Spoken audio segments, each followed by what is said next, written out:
अधरी जंगल में बाघ सिंह सदुल के जे तू देख ली है बड़ छोट के लाज नहीं मानी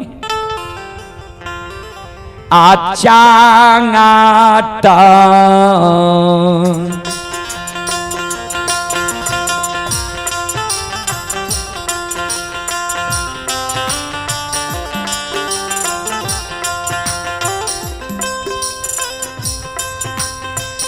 लछन दुलारुआ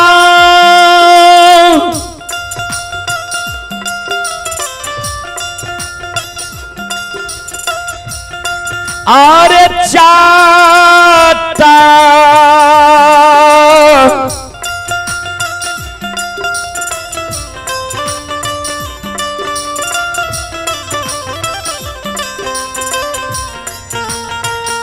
तारे मार के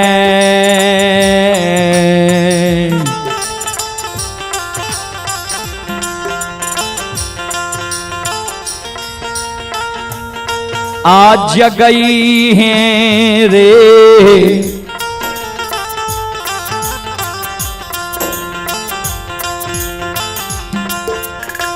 लछन बबुआ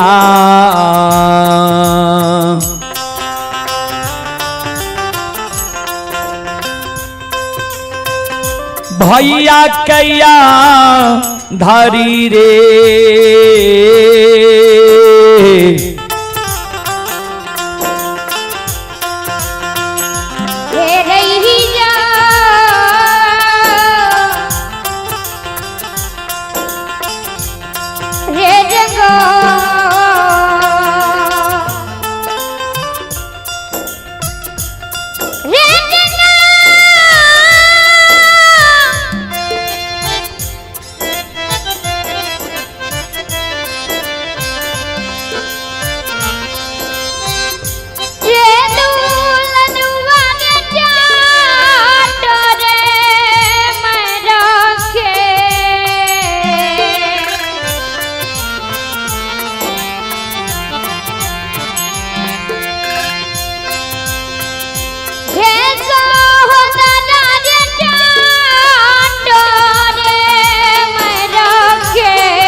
मार के तू भाग के अधरी जंगल में जगा दी है।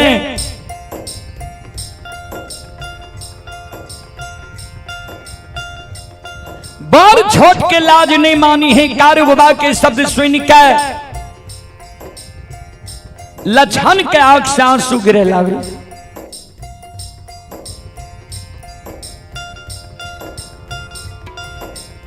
दादा भाई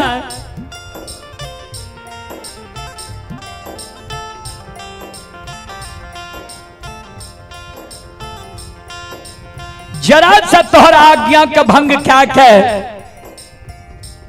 बाप काट के हम गाय हैं कि दलिए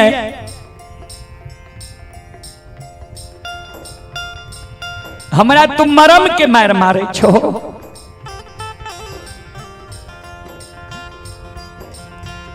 ए ओ दादा भाई तू बड़ छो हम छोट छिए। बड़ भाई पिता तुल्य होय छे, छोट भाई पुत्र के समान होय छे। तोरा जो हम चाट मार के जगा देव हमरा नरको में बास हेता है। हमरा शक नहीं था जे तोरा हम चाट मार के अधरी जंगल में जगा देबा।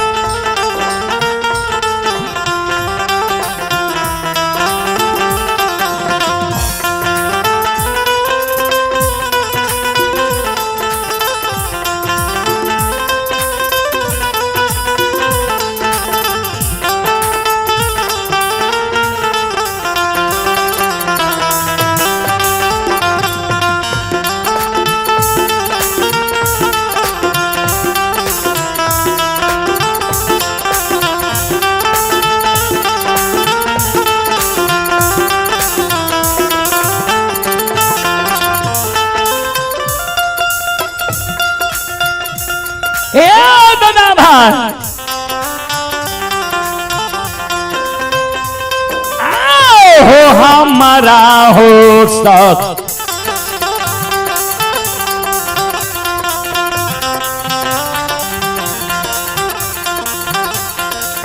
सकन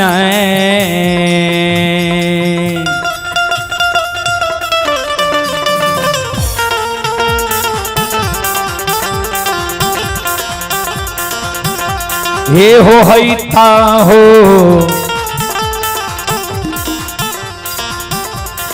सहोदरा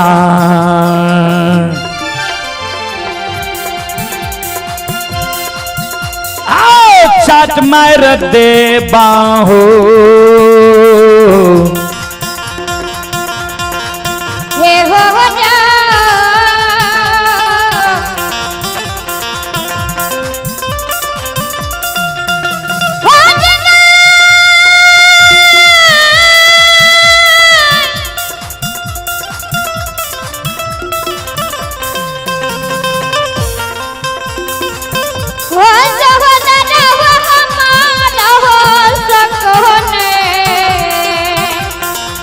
जाओ जाओ